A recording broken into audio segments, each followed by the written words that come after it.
Hi, everyone. Welcome to this week's episode of The Failure Effect.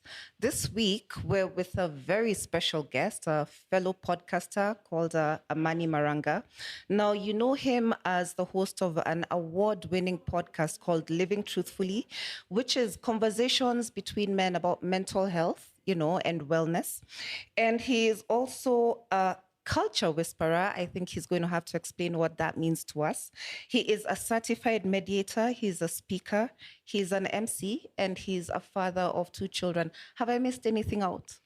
Now, just apart from my looks, you did just well. Good morning, good afternoon, good evening, good whatever time it is, wherever you are. Welcome to Living Truthfully, the podcast. She thinks you're not this is allowed. what No. Please that's don't going to hijack. be CG failure effect, CG Nini. So why you are? Hi, you. Welcome to Living Truthfully. Thank you. I'm very happy to be here. You would be the first female guest at Living Truthfully if this happened. Okay. All right. That's excellent. But I'll let you have your shine. So let's do yours. Thank you. You're welcome. So let's start by explaining what exactly does a culture whisperer do? Whisper. Culture. All the time. I'm joking. So I help organizations think through and their culture and inculcate the desired corporate culture. Okay. We make three statements when we are pitching for corporate culture work. So the first one is by a guy called Peter Drucker, who says culture eats strategy for breakfast. Right. Which means that you can have a great strategy as a business. You can have great plans, even great revenue for a while. But if your culture is not right, eventually your culture will eat your strategy for breakfast. We've seen that with some of the businesses locally and even internationally that have not survived when they could have. We have retail stores that have shut down, that were local, that were big, that were, but they had culture issues. We've seen banks close down that were culture issues, regardless of the fact that they were making revenue. So culture eats strategy for breakfast. Okay. Second one, and that's a main cause. The second one is that, there's no vacuum in culture. So if you do not intentionally create one, then a culture will emerge because people have to work and find a way of working with each other. Chances are that emergent culture will have some good things, but also that emergent culture will have some bad things, And so the third thing then follows is that culture equals values. And so what that means is that we hope that we can help businesses align their values with how they're lived by their people. So if you say your value is integrity, then every time I interact with people that work in your business or in your company, then I see they're people of integrity. It's a double-edged sword, though, because culture equals values also means that what the business really values is where the culture will follow. And so you might say that you value integrity, but then what you really value is revenue. And so what happens is that then people will go after revenue even at the expense of integrity. And if you keep doing that, then the first thing will happen again, where culture will eat strategy for breakfast. And so we help businesses align their culture, their values, their behaviors, their beliefs to where they should be as an organization. That's what a culture whisperer does. Wow. I mean, that's fascinating because that sort of work takes, I suppose, years of experience working for different businesses. So you understand culture from very many different perspectives. So by the time you're training organizations, you have a scope of knowledge that is unrivaled. It does. It's both knowledge, it's experience. We started this work by helping organizations with their internal communications when I ran an agency called 360. And part of it was we just wanted to help organizations speak within the organization. And we realized we're doing culture work. However, you get part of it is experience from working in toxic environments. And you're like, why does a work environment have to be so toxic, so hard, so bad? And then, but I think today it's not even so much about that experience, that knowledge. It's about my desire for people to live fulfilled lives at home and at work. And so if I can help people have fulfilled lives in their work environment by ensuring that they have a work environment that is rewarding for the things that they value and for values. And you can literally show up as yourself at work, the way you show up as yourself at home, then you can live a more fulfilled life. And for me, that I feel is my mission, is my purpose in life, is to help people live authentic lives. So you don't have to have a work life and a home life, and you don't have to wear 3-4 different masks. You can be the same person and bring your brilliance into every aspect of your life. All right. So when you talk about living authentically, I am it behoves me to ask where all of this came from, because it must have started from somewhere, right? So tell us a little bit about where you grew up, how you grew up, what your school life was like. It started in 1930 Oh, sorry? when Uruguay won the first World Cup. Cup rhymes with up. Okay, I'm joking. I grew up, I'm a Shags kid. Yeah. I grew up my earliest memories are in Molo, then Narok, then Nakuru, and then eventually came to Nairobi in my teens as I was doing my high school in a wonderful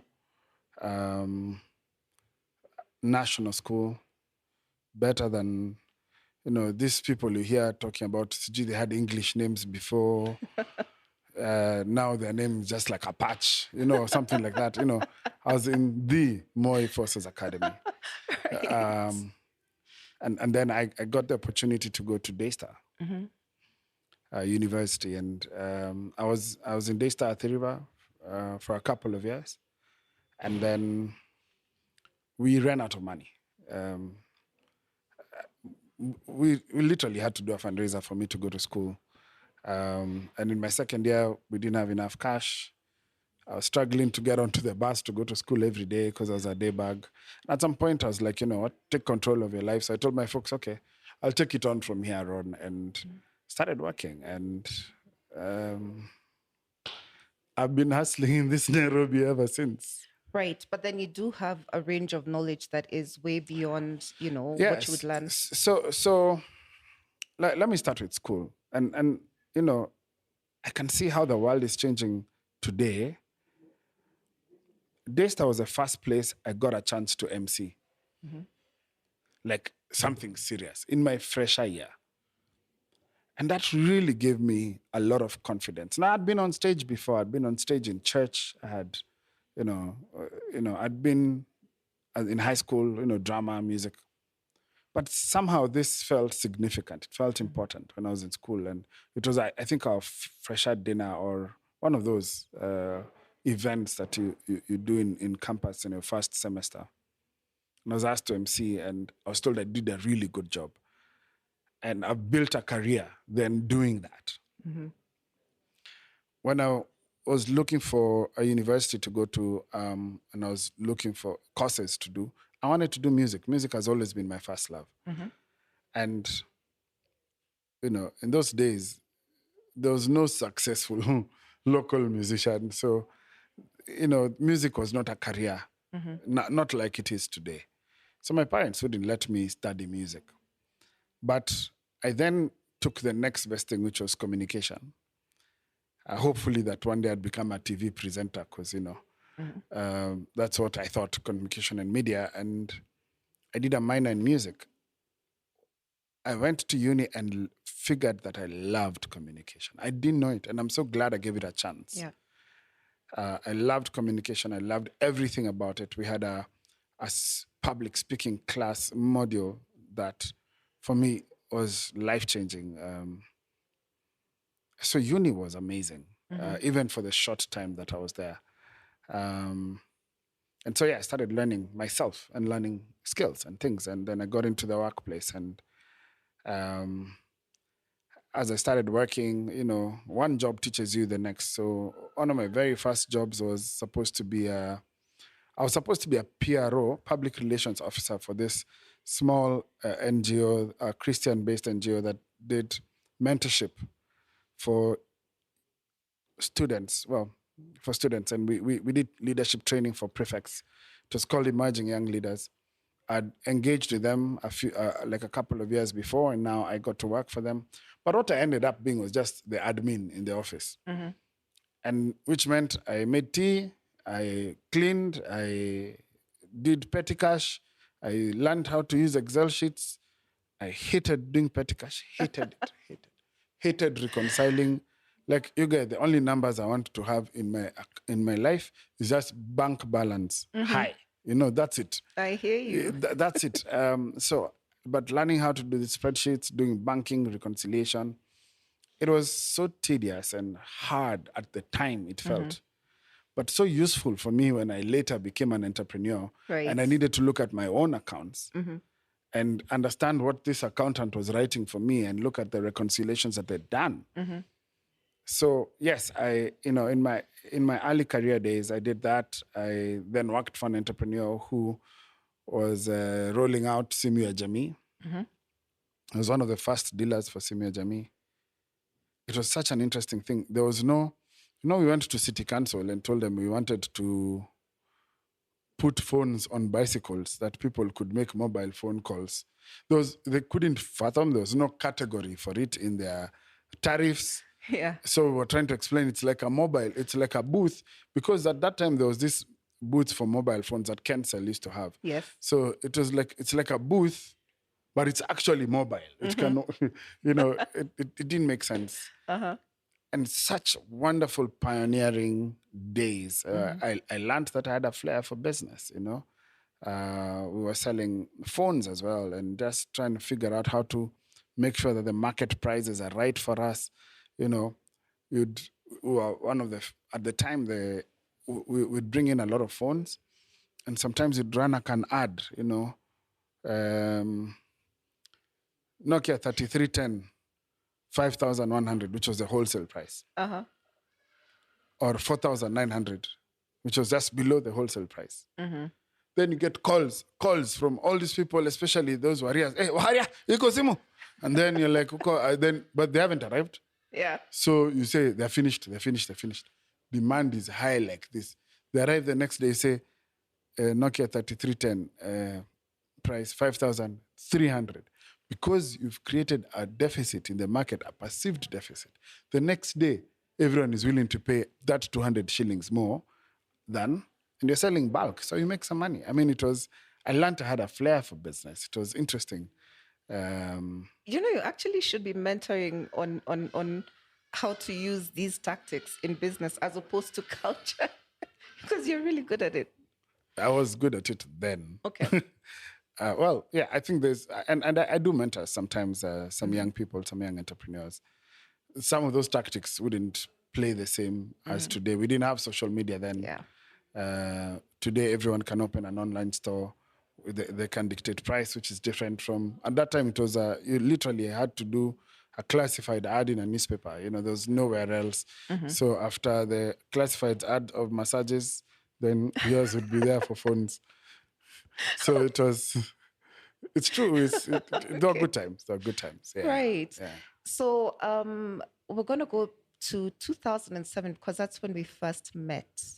And at the time, you were a manager for a club. It was actually 2006. Okay. So I was young, ambitious. I had all the energy in the world. And at that time, I felt my world was sort of coming together. It was coming very well together because even though I'd had some, at the back end of that, there were some really tough days. I'd been fired from a job. Before that, I had... What happened? I was told I was no longer strategic. What? Okay, Yeah. Explain. No. I just had a dream job. Which was? I don't know if I can say it. So I used to manage entertainment for one of the big malls in Nairobi, recreation and entertainment. And I thought we were doing well. And, I had great relationships at work. And then at the beginning of 2005, after the December holidays, and, we take a break because that's our business season, take a break. And then I go back to work and I'm fired. I'm told you're no longer strategic. Wow. Yeah. Okay. I've been trying to be strategic ever since. Right. I'm joking. I see. It's a But catch. yeah, so I'd had, like a relationship that had ended, and 2005 was 2005 was a tough year for me. I had little breaks in between that year, but it was a tough year for me. I had good friends who came through for me. But where? Yeah. But as the year ends, at the beginning, as the year is ending, I get a good job. I get a job at an advertising agency. One I'd always wanted to work for. I was working for the events business. Had great accounts. And then in the same year, I was given the opportunity to manage a nightclub as well.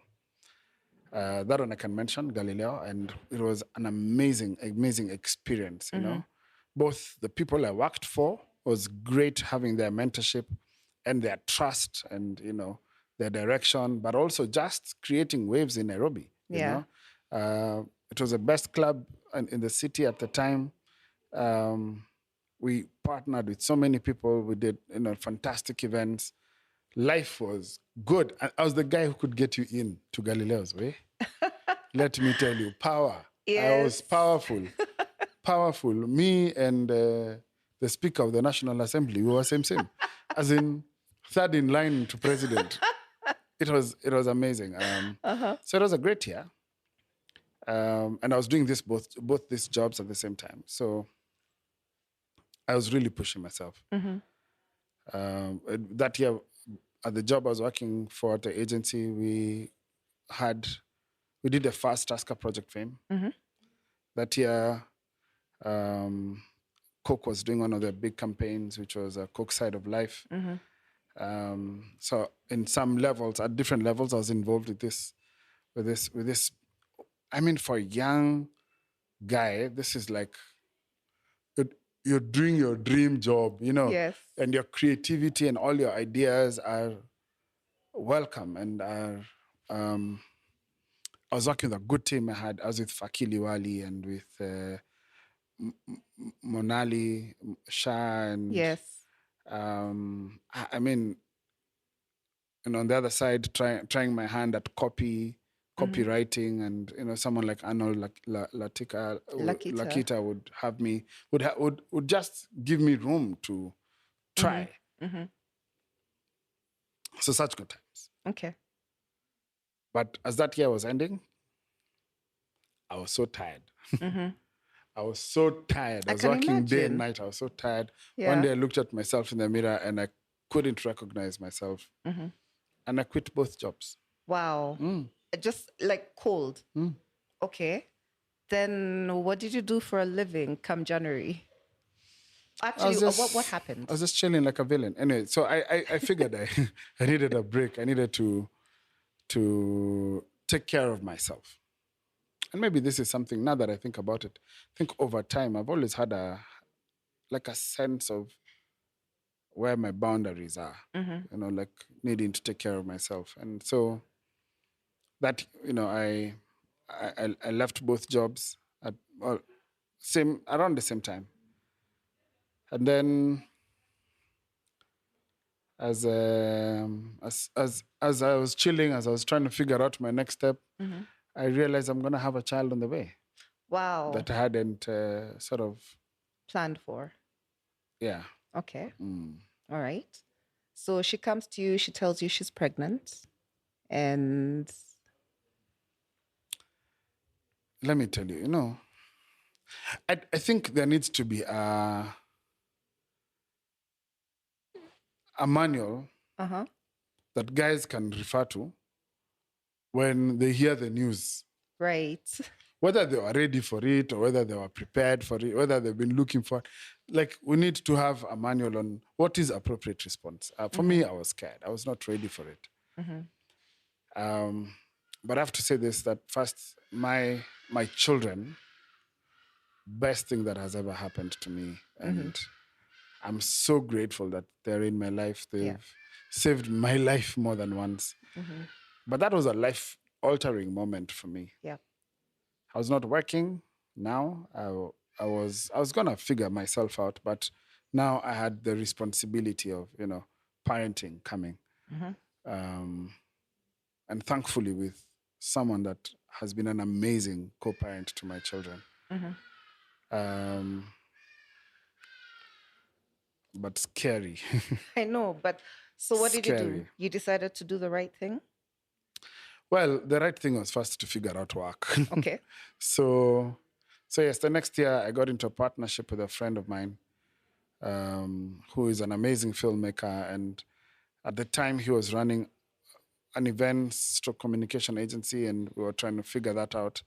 But then I think that's a year he understood he wanted to make films, and I foolishly couldn't see where film was going to be. Right.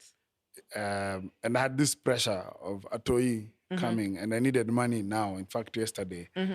So, so I left that partnership and I decided to start my own communication agency. We called it 360 Degrees because I wanted to be able to offer 360 communication services above the line, below the line.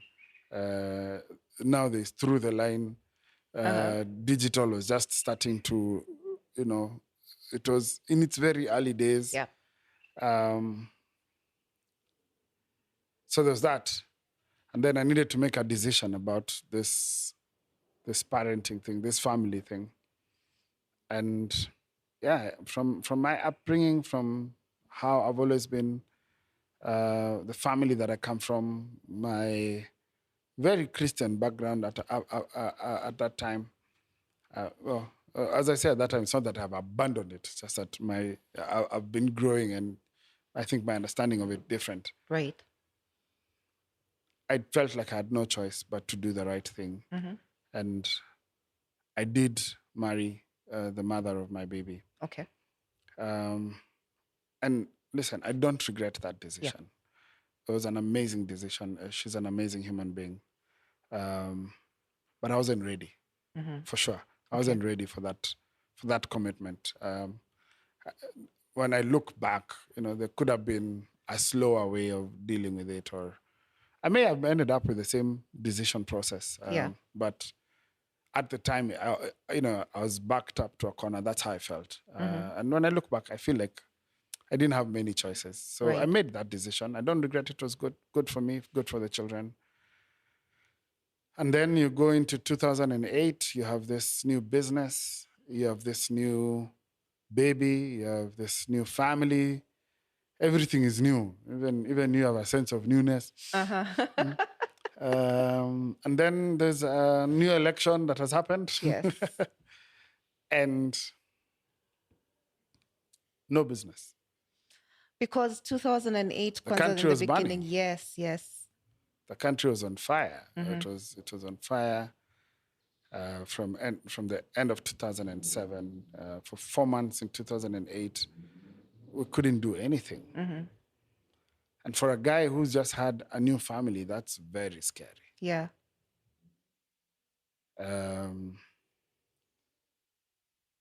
so, because this is the failure effect, let's just say by this time I've already experienced several failures. I've failed at a previous relationship. I've been fired. I've failed. I've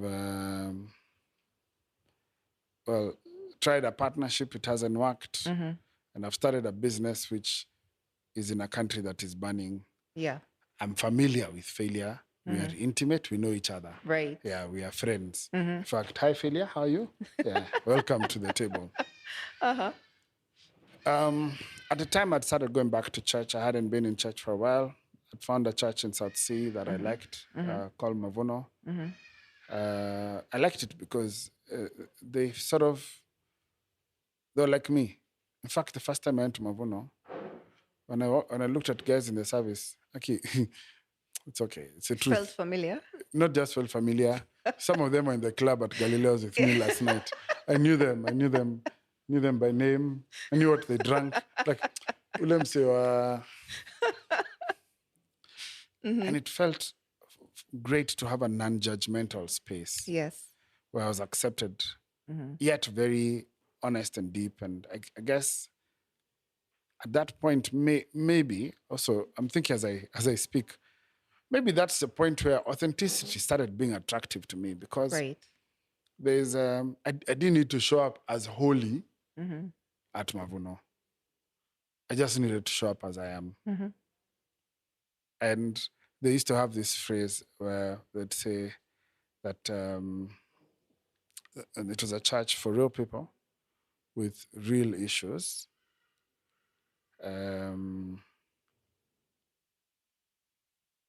Serving a real God, I think something like that. I forget. I'm so ashamed. I marketed.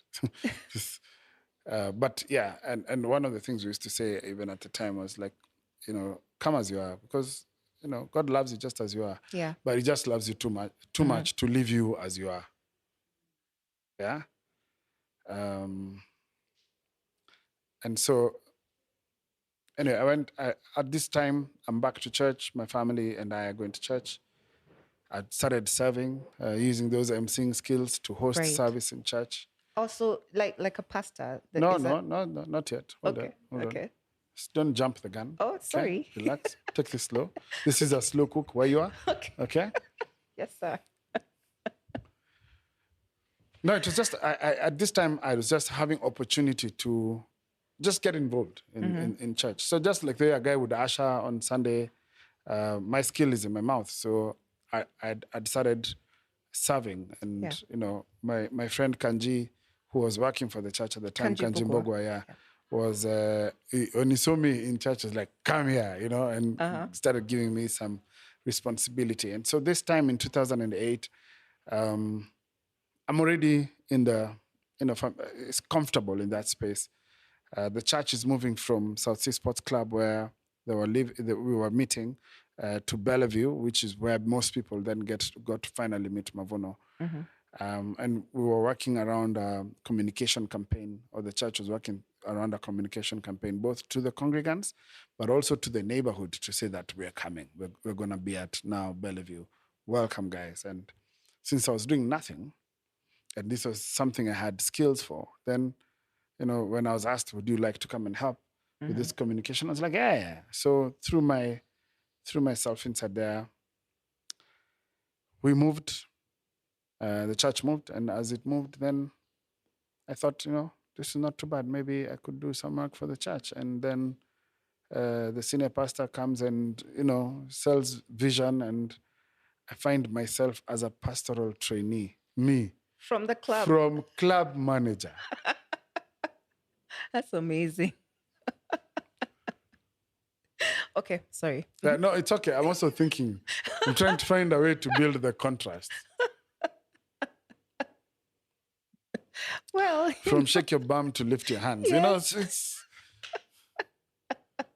It was quite something. So I did that for a year, worked for the church. And again, amazing experience.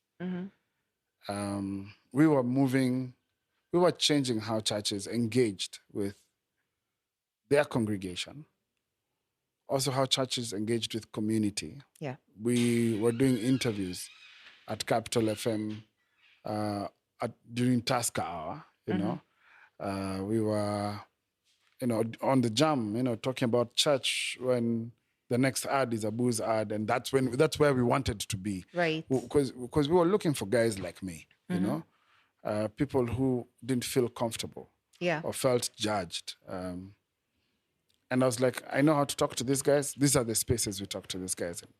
I got to do that. I got to help with the services. I got to help with the youth church. And I did that for a year, and I loved it.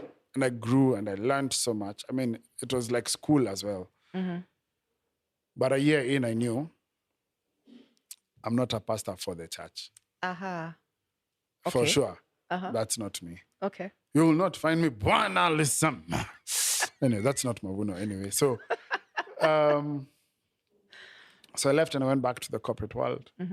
That I didn't feel like I failed. That I felt like it was a season that I needed to grow in, I had someone running the business for me. We were sharing profit. He also needed to use someone in the event space, and great friend of mine. I go back into the corporate world, and I go into this amazing business with a highly toxic environment. As an employee, not one that you'd started. No. I'm working for someone in a it's not corporate, but big enough business to be called corporate in terms of turnover. But the environment was rough, rough. And 6 months in, I couldn't last. Depending on who you ask that story, I either quit or I was fired. Okay. I'm happy with either. I just needed to leave. Yeah. And then now I go back to this small dream I had called 360, this business that I had started in 2007. I didn't know whether it would work or not. We had done a couple of events. We had become more of an events company. And I go back and I tell this guy, okay, this is the vision, blah, blah, blah. He wanted to do something different, so we part ways. And I take back this baby and I start working on it. Literally, that story of young guy with no university degree, working from home in the garage, building a dream, that was me. Wow. And we worked hard. I had friends, Kanji, a friend of mine called Gerald, who was running another business, the grass company, brilliant insights business. Kanji was running Kijiji agency, production then became agency. And together we would do work, together we would dream. We were sitting in the same place when I finally got an office. And I worked hard. Wow. Hard. Uh-huh. And it's amazing. It was also a time in this country where, because we were in the Kimbaki government, it was a time in this country where we could see the fruits of your labor. Yes. And, you know, a year into this slogging, just trying to literally knock on doors. Hey, my name is Amani. I can do communication for you. Do you need it? No, we are with Scanad, we are with Ogilvy, we are with who? Just knocking on doors. One day, an opportunity presented itself. I wish I could say names, I can't, but we then got to work for a financial services company. And we had the opportunity to do amazing work for them. Insights from grass. We had some production work for ads. We had creative work that my team put together. We got them into the digital space. We started creating content for them. Wow.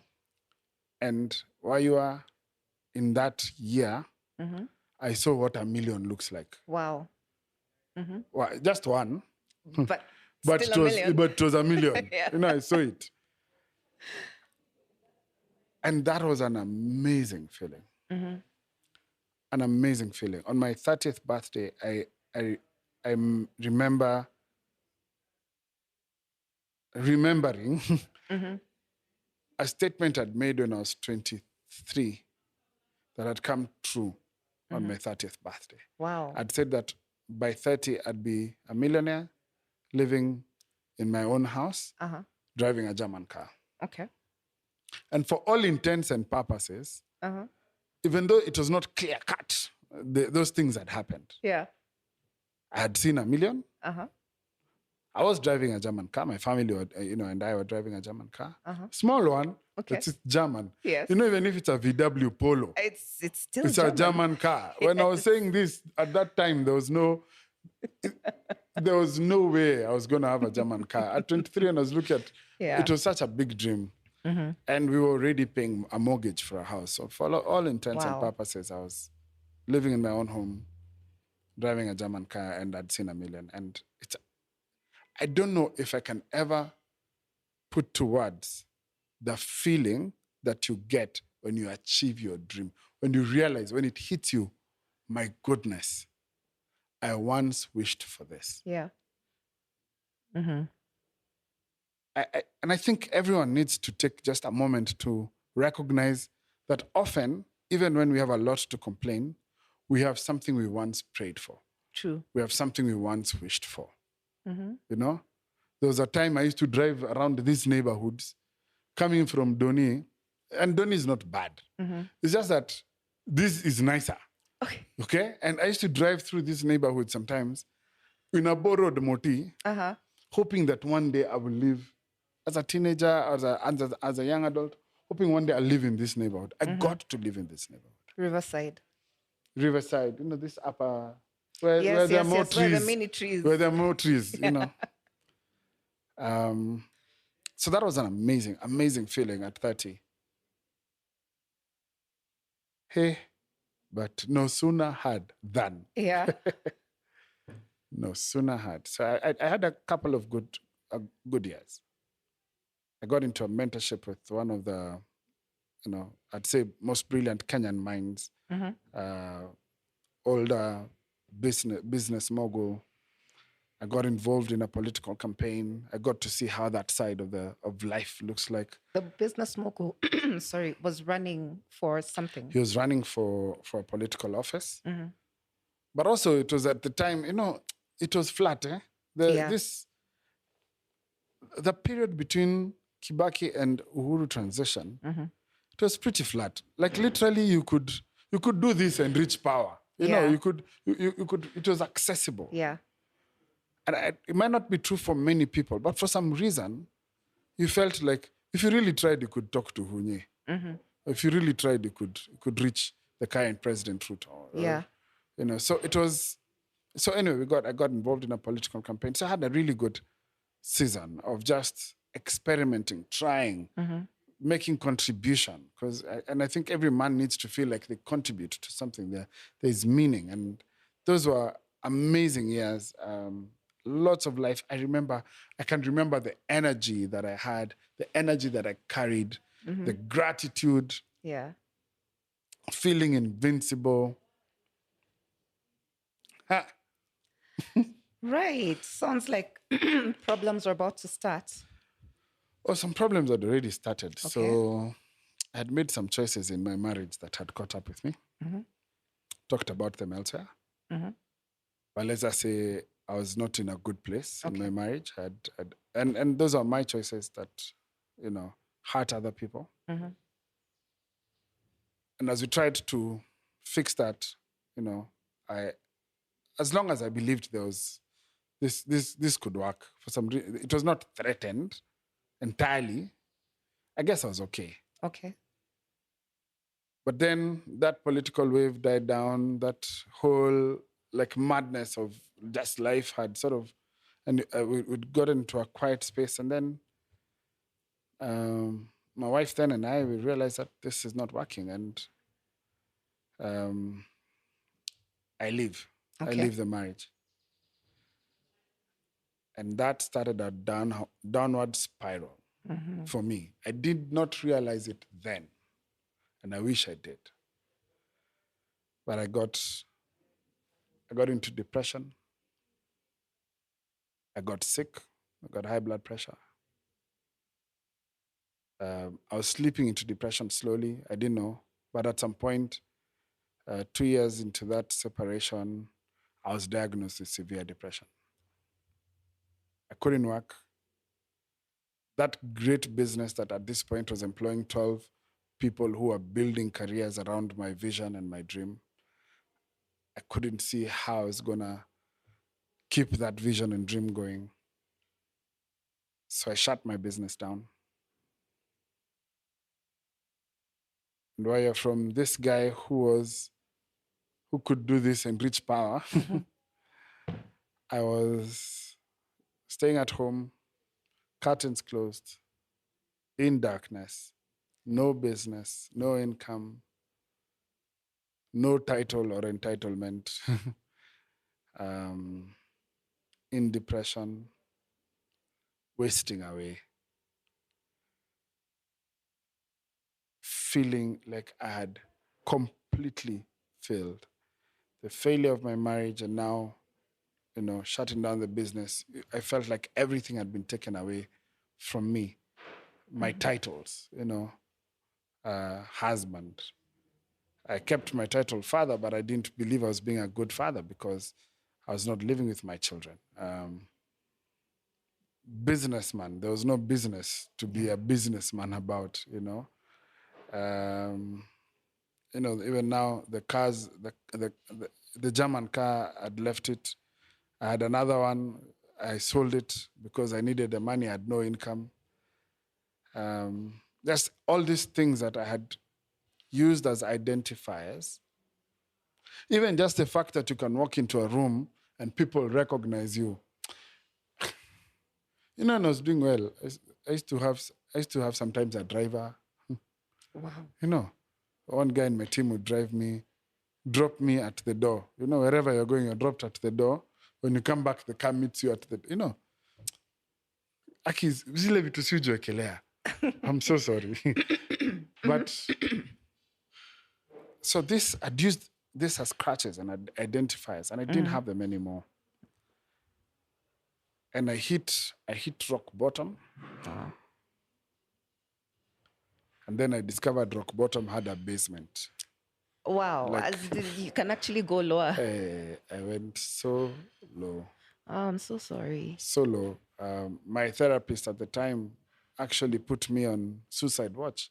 Oh. I wasn't suicidal. I don't think I was suicidal. Well, once in a while, the thought crossed my mind for if I left, what would happen? But then I wouldn't follow it through. Yeah.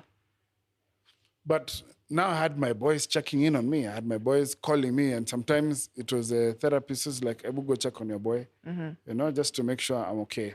Yeah. I'm alive at least. And when I told you earlier that my children saved my life, this was a period my children saved my life because one of the things I had to live for was them. When you feel like you've lost everything else, living for my children, that gave me purpose. So, like, how often would you see them? So at that time, I used to see them every other week, so every fortnight. So I'd have 2 weeks that were bad. Yeah. You shower sporadically, like once every 3 days. Yeah. You don't move from the house. I'd smoke like a chimney. No curtains drawn, don't leave, nothing. I don't even know how I survived that time. And then there'd be the Friday they're coming over for the weekend. From Thursday, the energy starts checking in. Yeah. Maybe Thursday I'll make the bed. My cleaning lady would come and at least the house was clean, not filthy. But on Friday, curtains are open. That's one of the days the cleaning lady would come. Yeah. I'd go shopping, find food, stock the fridge, just, put in, by the time the kids come in, we are flipping burgers in the house. Oh, wow. It's amazing. Yeah. They're having a great experience of their dad. Yeah. And even I am having a shot, like a shot of life in my system. Yes. And Friday, Saturday, activity, fun, movie, go out, walk, Karura, something, whatever. Yeah. Sunday church. Sunday afternoon, their mother would come for them. And as soon as they leave the gate, back down. Kwanzaa now, triggered by separation anxiety. You remembering that you're a failure, you're the kind of father whose children leave to go live with their mother, Yeah. I had a horrible time. And I think 2 years that I'd never wish on my worst enemy. Even though, to be honest, I've had good support. And I am so grateful for friends who stood by me. Yeah.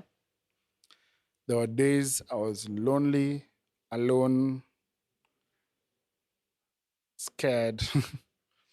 I remember one day. Scared. That's a strong confession for a man. It's true. I remember one day, at Christmas. So let me tell you, Christmas reminds you are alone. Yeah. I think my second Christmas after the separation, I sent a text to a group of men that I'm still in, called Muscles, and the late from Big Kev. He read into my text and he called me, and we had like an hour-long conversation where the guy was just trying to calm me down. Oh. I was crying hysterically. Wow. Just feeling alone. And you've messed up. Yeah. You've messed up big time. And this is as a result of I'm not a victim. This is a result of my choices. I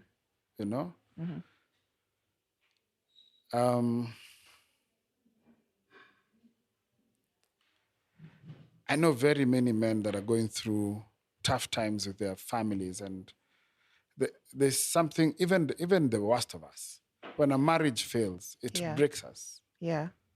there's something about those, either the vows that you say, the hopes and dreams, how society looks at us when we have our stuff together. And then when that is taken away or ripped apart, whether out of your choices or those of other people, it's one of the things I've watched over and over again that could single-handedly break down a man. Right. I mean, men lose jobs and recover. But there's something about marriages that... Yeah.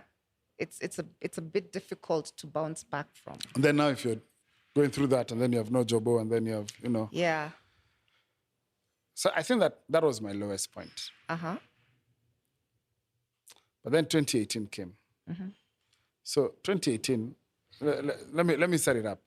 So 2017, I'm not really working, but once in a while I'll do a random gig here and there, whether it's a team building gig or an MC gig, because I recognize that I need money. Here mentally I recognize that I need money. So when the opportunity comes, we'll master all the strength. Yeah. And listen, guys, when someone is in depression, someone is struggling with a mental illness, you may think they're just being lazy, they need to snap out of it. It's a disease. You can't snap out of a cold. Yes. You can't snap out of a flu or snap out of diarrhea. It's the same thing. You can't snap out of a mental illness. So anyway, I'm doing this team building gig in Mombasa, and I meet this guy who was one of my clients, one of the people in the team building. An older man, foreigner, who we just get to talk, and the guy tells me about him being on his third marriage. Third marriage. And the guy loves God. The guy looks like he's living his best life. I'm like, oh, it's possible. It's possible to get over this, to get past this place I'm in and try again and try again. And this guy gives me courage for me to fight for myself. And I entered 2018 as the year that for me was the fight for myself year. Despite everything I was feeling, I also did not want to be a cautionary tale. I did not want to be the story that, look at this guy and how he used to be. Yeah. Now look at him. So I fought for myself. I fought for myself. I did I went back to therapy. I got into some programs. Okay. I did 3 programs that year. All of them faith-based programs, but one that particularly was, and each served a different purpose. The first one, for me, gave me a sense of mission. That, it reminded me that God was not done with me yet. The second one reminded me that I was feeling like my life is over. I was 35, man. How is my life over at 35? Indeed, but yeah. I feel like my life was... But I was going into my late 30s and I had so much time ahead of me. But being in this fishbowl, you feel like you have already messed your entire life up. That's what the second program did for me. Just somehow it gave me a sense of perspective that I had time. But the third one that I did that year, it's called Crucible. It got me to face myself. Wow. And for the first time, I got to see who I really am. The good, the bad, the ugly. Eh? Because that's difficult. I mean, that's the thing that human beings spend all of their lives avoiding, facing themselves, And I don't know about you, but in the world I've been brought up in, because I've been brought up in church, is the bad and the ugly, what you do is you nail it to the cross. Yes. You throw it somewhere in a bonfire. Or you cover it in the blood of Jesus. You cover it in the blood of Jesus. Yeah. I think there's a certain sense of denial that is couched in Christianity, in faith and in religion, which is dangerous. For the first time, I was told, you see this good, bad, and ugly, this everything, embrace it. Own it. Yeah. This is really you. And as you embrace it and as you own it and as you, like, literally love yourself, Yeah. All of you. all of you, learn that God loves all of you as well. Yeah. And like I said, he wants you to show up as you are. He loves you as you are, just doesn't want to leave you. He loves you too much to leave you as you are. Right. And for me, that was mind-blowing.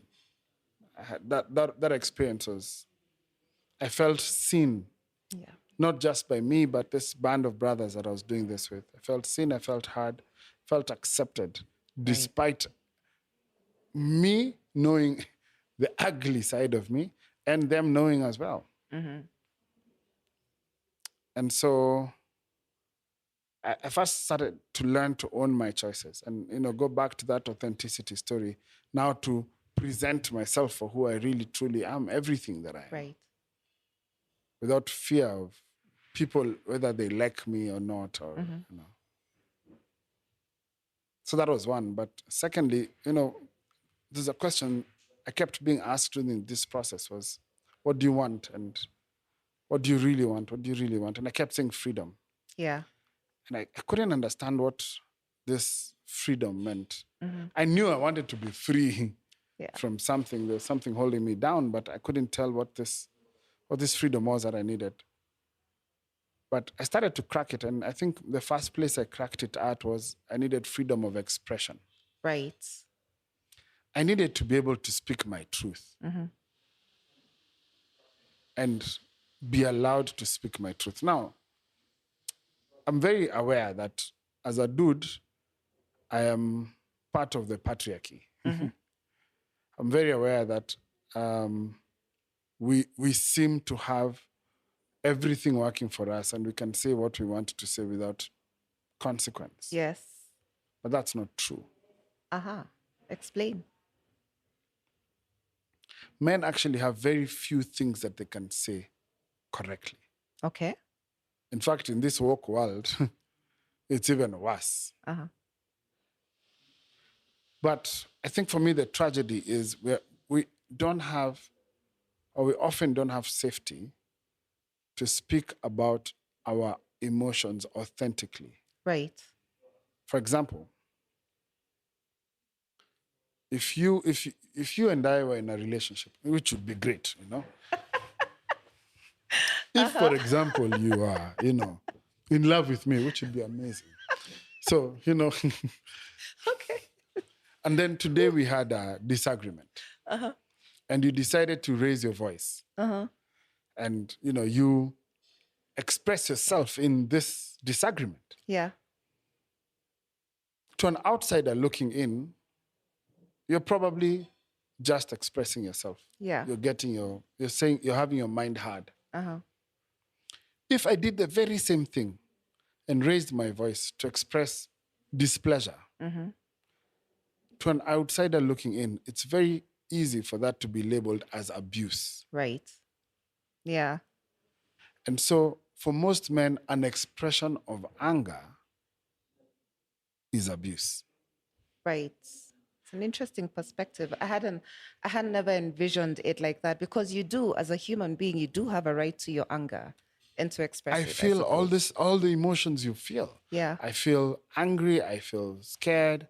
I feel sad. I feel disappointed. Yeah. But especially for those that are called negative emotions, not bad, negative, and I'll distinguish. We have very limited scope on how we can express those emotions. I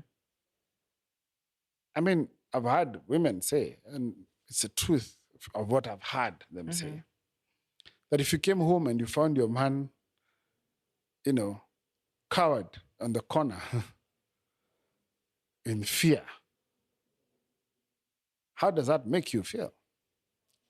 Like my world has caved in, like your source of safety is gone. So the guy, regardless of how afraid he is, will never have the opportunity to express that fear Right. because he has to be strong for you and Uh-huh. his family. Okay. So what happens to that energy? You do realize that emotions are energy. You cannot destroy them. Yeah. So anger, unresolved anger, unexpressed anger, It just bunches up inside. bunches up. Yeah. Fear, unexpressed, unresolved. Mm-hmm. Sadness, unexpressed, embarrassment, whatever, all those things, they're just being, where do you think that energy goes? Right. Where does it go? Well, it could be at the one extreme, it could end in suicide. Okay. And we have statistics now that Yeah. are talking about how many men are resulting to suicide. The strange thing is that more women attempt suicide than men, Mm-hmm. but men find more violent and efficient means Wow. of suicide. So Wow. Okay. some of that is dissipated sexually. Mm-hmm. So if part of the source of pain is a woman, Mm-hmm. this man will conquer as many women sexually Right. to express Yes. this. Sorry, I keep hitting this microphone. You'll have so many bumps in the sound. Sorry. No worries. Uh-huh. You know, some of it is violence. Yeah. You know, And I suppose substance abuse and as well. substance abuse. Oh, I forgot about that. Yeah. I think the alcohol epidemic that we have Yeah. in the country is just a lot of suppressed emotions. Mm-hmm. I can get into a whole debate about that. But for me, I needed to express myself. Uh-huh. There's a lot of things I felt I didn't have permission to express. Okay. A lot of these emotions that I couldn't really say. I didn't feel like I could say. I couldn't say that I couldn't own the failure. I couldn't own the mistakes that I'd made. I couldn't. Anyway, that need for expression gave birth to the podcast Living Truthfully, Right. The award-winning podcast. the award-winning podcast. Yes. Thank you for remembering. I make fun of that award because it meant so much for me, yet it was such a unexpected. We got the big award for Best Podcast in Kenya 2019. Congratulations. I wasn't trying to win an award. Yeah. I didn't even know when I was nominated. Yeah. Someone said, I voted for you, sent me a text, I voted for you. Like, voting for what? And that's when I found out about the nomination. All I was trying to do was express myself. Mm-hmm. And as I started to express myself, I started to create a space for other people to express, other men to express themselves as well. With this self-expression came people saying, come and speak to us. Mm-hmm. You seem to have found something. Come and speak to us. And I started speaking. What I didn't tell you is in that year I was fighting for myself just to keep my mind engaged. I started thinking about how I'd go back to the workspace and the corporate space. And a friend of mine and I developed this corporate culture product called Pit Stop, which was fashioned against around the Formula One pit stop where cars stop to have their tires changed. Right. And we found three pillars, trust, innovation, and performance that we built a product around. In 2018, as I'm fighting for myself, I developed a product that I'm selling today. Okay. I think for me, the conversation I want to have, or I'm hoping that people can take out of this is, so there's an interesting story. There's failure as a result of my choices. And, I did hurt people. Mm-hmm. But that process got me to really, truly find and accept my true self. Right. And no failure is wasted. Mm-hmm. I've found that people who dig and lean into that space that they're in, they accept that, excuse my friend, this is the shit I'm in. Uh-huh. And out of this, I'm going to work through. I'm not going to avoid it. I'm not going to, Close your eyes. deny, Yeah. close my eyes. I'm not going to hide away from it. I'm going to work through it. I haven't seen one person who's done that and not come out on the other side a much more fulfilled human, a Right. changed person. Today, I don't care for accolades. I don't care for that, for title. Yeah. Or Or recognition. recognition. Big, Yeah. big car, walk into the room, people stand up. I don't care for that thing. At some point, I thought that's the path I wanted. Today, I want people to feel that with me they're accepted. Right. With me they're safe. With me there's no judgment. Yeah. It's a reason I went to now coaching, soul work coaching and mediation. I want to help people find common ground, speak, find peace. I want people to go to work and have a great working environment. That's why I'm doing this culture work. Yeah. I want you to be able to show up as you are wherever. Those are the things that people are rushing for. Not necessary. I don't desire for them. I mean, do I want to live well and comfortably? Yes. Do I want to make sure my children get the best education? Yes. Do I necessarily want to have all the money in the world? No. Okay.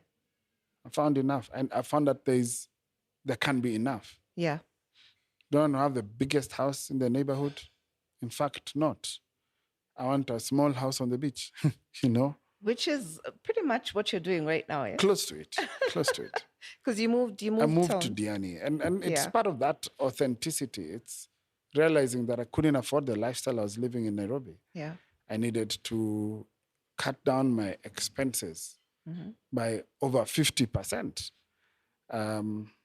So the question became, where can I live for less than half what I was paying rent in Nairobi, but still get a good quality life? And as I was looking at the outskirts, Thika, Kitengela, Kiseria, Nisenya, I asked myself, if I can live that far, why can't I then live anywhere else I'd like to live? And I started considering Nanyuki, Diani, and that idea became very attractive. And actually, on some things, I make decisions very fast. So when the thought Diani came to mind, 10 days later, I was living in Diani. Wow. Yeah. That's some quick action. Yep. Okay. All right. So it's the things that are important to me have changed. Relationships, connection. That's more important to me.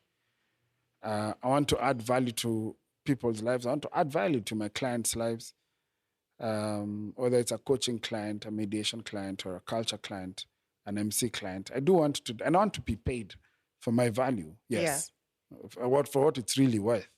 Yes. But not because I want the biggest car in the block. Right. Yeah. No, not anymore. Because you're looking for fulfillment within yourself, I suppose. I think I have found that if you live your life for more than yourself, you will have fulfillment. You will not have to look for it. Yeah. I found that there is joy in contentment. And contentment is not lack of ambition. Contentment is just knowing there's an enough. You don't have to be the richest, the biggest, If you're going to be in a room and you want to be the most of anything, be the most interested. Yes. Yes. Yes, indeed. Be the most curious. Yeah. Be the most open, There are places where people are not racing to be that you can have a niche. Yeah.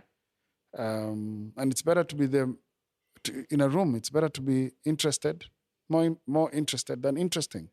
I'd rather today, okay, yes, I speak for a living, but in any other room, I'd rather keep quiet and listen. Yeah. And learn. Yeah. Wow. That's amazing. So, yeah. Okay. So I'm curious, if we're looking for a culture whisperer, where do we find you? If you're looking for a culture whisperer, just whisper. There's a Batman signal you send in there. So chief@amanimaranga.com.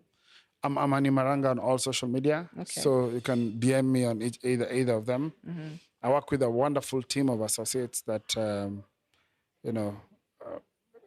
I'm happy to rope along into any organization. Some of the brightest Kenyans in the people field. So yeah, or you can come to Diani. Please come to Diani. Bas. Ladies and gentlemen, your open invitation to go to Diani is here.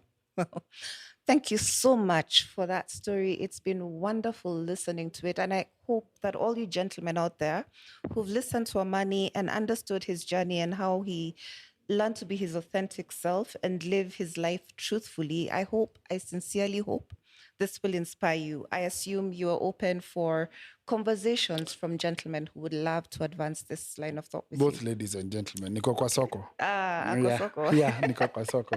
So niko na swali, why do you do the failure effect? Why do I do the failure effect? Yeah. Because I think that people don't talk enough about the downs that they went through and how they survived them. We only ever talk about the success, right? And I suppose it's a form of validation, but then it's not authentic. It's not your authentic story. And it doesn't really inspire anyone as much as you being open and honest and saying, I suffered, I failed, but this is how I survived. This is how I learned to cope. Then people connect with you a lot better. So, really, this is just to inspire people. Okay, good stuff. Okay, right. So that was my turn answering a question, which is very rare for me. Otherwise, I hope you have enjoyed this interview, and let's see you next week for another one like this one.